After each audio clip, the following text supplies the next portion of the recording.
Over the years, we've offered a lot of different analogies to help you get your thoughts around this vibrational world, because you live in a very see it, hear it, smell it, taste it, touch it world. And what you translate with your physical senses is so satisfying to you, you're really, at least in the beginning, not that excited to hear about the vibrational world that really is what is happening. So we explain to you that your emotions help you to know what your vibrational frequency is. But it's not just what your frequency is. It's not just what your vibrational offering and therefore rendezvousing with things like it is. It's your vibrational frequency in relationship with the frequency of your true heart, with the frequency of your true desire, with the frequency of your most expanded beingness, with the frequency of the source within you. So we want you to realize that because of the frequency, the vibrational attitude, you could say, or mood of the source within you, when you feel anger towards someone, you launch a rocket of more love, because every subject is really two subjects, wanted and lack of it. That's the way this entire universe is. Whenever you know what you don't want, you know more clearly what you do want. And whenever you know what you do want, you know more clearly what you don't want. So what deliberate creation is identifying the difference between wanted and unwanted, and then focusing in the direction of wanted. That really is the simplest example of what deliberate creating is. When you are in a moment of feeling passion, you are so in sync with that part of you that there is no vibrational gap. You are tuned in, tapped in, turned on to that source energy. And the whole of you is focused in this moment, having this conversation, having this experience. When you feel the emptiness of an emotion like anger or fear or depression, when you feel discouragement or even a lighter negative emotion like overwhelmment, those emotions indicate that you're not in perfect sync with who you are. There's a vibrational variance that you are translating through your emotional center. That's how you can most know the existence of that larger part of you. And you're in this moment vibrational relationship with that larger part of you. So we want you to know that once you accept that that part of you exists, and once you begin to pay attention to the way you feel, now you have deliberate creative control of your own experience. Now you can, we're not kidding you at all. Now you can have deliberate control of your own experience. Emotion is the first indicator of what you're doing vibrationally, the first demonstration. Second is thoughts coming. Now, thoughts come before the emotion, but we want the emotion to be the first manifestation. Then a steady stream of thoughts will be your second indicator. And usually third on that list is nature will show up in your experience to accentuate the frequency of your being. And then other humans. You have an experience. The only thing that's odd about it is that experiences like that surprise you, like, oh, isn't this amazing? What's amazing to us is that you are not having more of those experiences all day, every day, where you are noting the correlation between something that you've done vibrationally and the universe's very deft, very deliberate hand at assisting you. When someone that you care about has made their transition, it is usually through that pathway that you allow yourself to then understand the interconnectedness, the eternalness of that which we all are. We want you to feel the deliciousness of that, but we also would like to put it into this. We just want to say, and, because there are hundreds of those, or maybe thousands of those sort of potential demonstrations for you all day, every day. When they come in that emphatic way, it gets your attention. But watch for them all day long. You know how you finish one another's sentences? Do you understand what the power of the mastermind is? When you come together with someone and you focus in some way with the purposeful intention of finding high-minded thoughts and high-flying vibrations, just the synergy of two of you accomplish that, and imagine what it is in a gathering like this. When just the synergy of two of you accomplish that, you open a passageway that allows infinite intelligence to flow to you and through you. We can't even find words to demonstrate. We just want to say that things like that are happening all day that you don't even know are happening. There are all kinds of rendezvous on your behalf. Insightful things that are coming to you. Humans, we love you so much. You know what's coming next. Are so often determined to carve out your own worthiness through your own discovering of things on your own, that you often close yourself off to the available assistance, as if the assistance somehow would neutralize your worthiness because someone else helps you with the idea. Oh, that was good.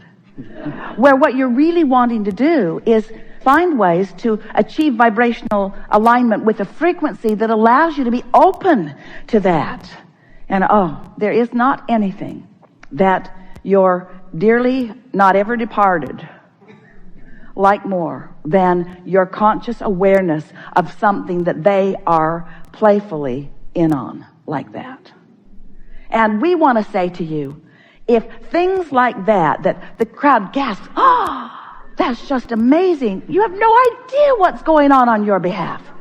Get tuned into this. And you won't really know until you have deliberately focused your thought and got enough momentum going deliberately that you now own the thought and what it means. Until you do that, you won't recognize the intertwining of the non-physical energies that are assisting you in so many ways. It's like until you ask a question, you don't have any relationship with the answer. But when you start deliberately flowing and deliberately thinking and deliberately conjuring and deliberately allowing and deliberately aligning, deliberately thinking, when you start scripting and writing and doing focus wheels about it, when you begin to make these thoughts your own, then when the rendezvous, when the convergence of other factors come into being. And we're not just talking about the convergence of your other physical friends. They're the hardest part. It's easy to converge with the non-physical likes of Augie. It's easy to converge with those pure positive energy beings when you're in a pure positive energy place. So think about the components. There you were, lovingly, it's been enough time that you weren't still suffering, lovingly contemplating the beingness and feeling appreciation of someone. But it's the setup that we love. In other words, that woman with that dog didn't just beam in from some other planet. There was a vibrational setup. There was a vortexual. It was spinning in the vortex. The cooperative components had already been assembled. Your impulse of when to go there, that's what was inspired. The feeling that you had to be there. And that was inspired from that broader perspective. Sometimes you think that deliberate creation is, I'll just stand here and I'll look out there and I'll find something that I want and I'll get some sort of device to go out there and get it and drag it over to me. And we say, well, you've done step 1 already. You've already done that. And Source has already done step 2. So your step 3, this is your step 3 moments. These are the moments to do step 3. These are the moments to get into that vibrational alignment, you see. Stay here for just a little bit because we want to add something and then we know that there's more that you want to talk about. So we've been talking to you about this vortex that contains the vibrational version of all of these things that you want. And now we are talking to you about your point of attraction. We call it the grid. It's a sort of framework that we'll flesh in with the manifestation. Haven't really found the perfect way to describe to you your point of attraction that will help you to get your thoughts around it. But your point of attraction, your beingness, your grid that will fill in with all of the other things is happening right now. So we've been describing this grid as a sort of spinning. Someone very close to Esther recently said, why does it spin?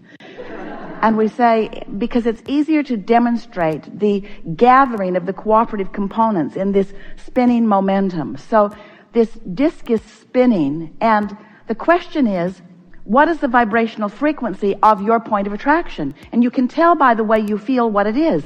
Are you on the ornery disc? Are you on the grieving disc? Are you on the high-flying disc?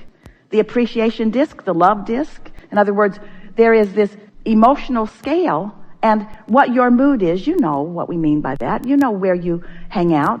Esther has in the past described herself as, and we've described her as being on the overwhelmment disc. Too much to do, not enough time to do it in. Sort of like the 7 dwarves, there was grumpy and happy.